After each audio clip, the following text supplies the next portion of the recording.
developed country is free forever. Ghana, we now have freedom.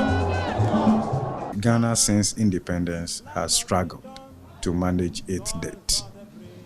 And it has been one constant feature in almost all our engagement with the IMF and development partners.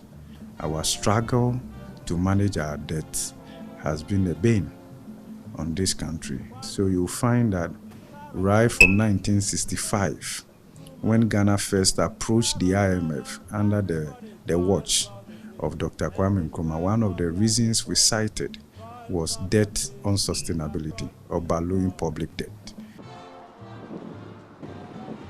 Since independence, a year has never gone by without Ghana's public debt burden generating news headlines. The problem is that historically, we always hit a roadblock where we just have to go and beg our creditors to forgive us. We've not been able to figure that out. Ghana's dependence on commodity exports never ended, and as prices surged, this generated more willingness for lenders to give loans off the back of a growing economy. We thought that we could borrow our way through debt, and here we are today as though we needed another epic like yesterday. By 2015, Ghana's economy was in trouble, hobbled by widening current account and budget deficits, rampant inflation, and a depreciating currency.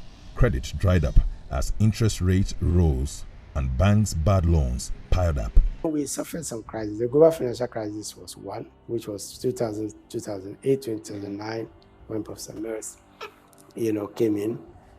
And then we had the single spine challenges. And then the disruption in gas supply, from Nigeria, which gave us that word, Dumso.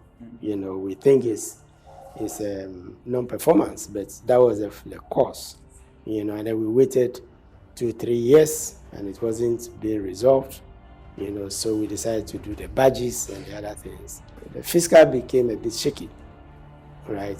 But we were confident that we could do it homegrown. But by the time we went to Sinchi and looked at the policies and the rest, we realized, that it was going to be difficult. And then as, was the case, the development partners also decided that, they didn't think we could handle this problem ourselves, which is part of the markets also, where you borrow sovereign money and the rest. They look to the IMF, which is the lender of last resort.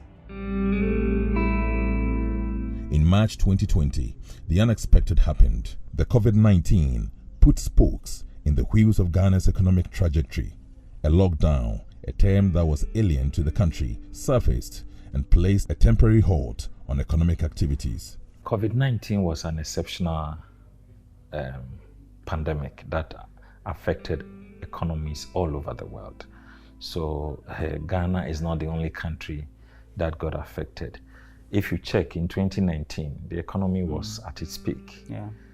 And we had borrowed a lot of funds, and the returns of those investments was better going to show in 2020. But unfortunately, COVID struck and the economy retracted. In fact, it grew by only 0.5%. So what it means is that all the investment you have done and expecting its impact in the 2020 in terms of the growth or the economic performance of the country, you lost all that opportunity.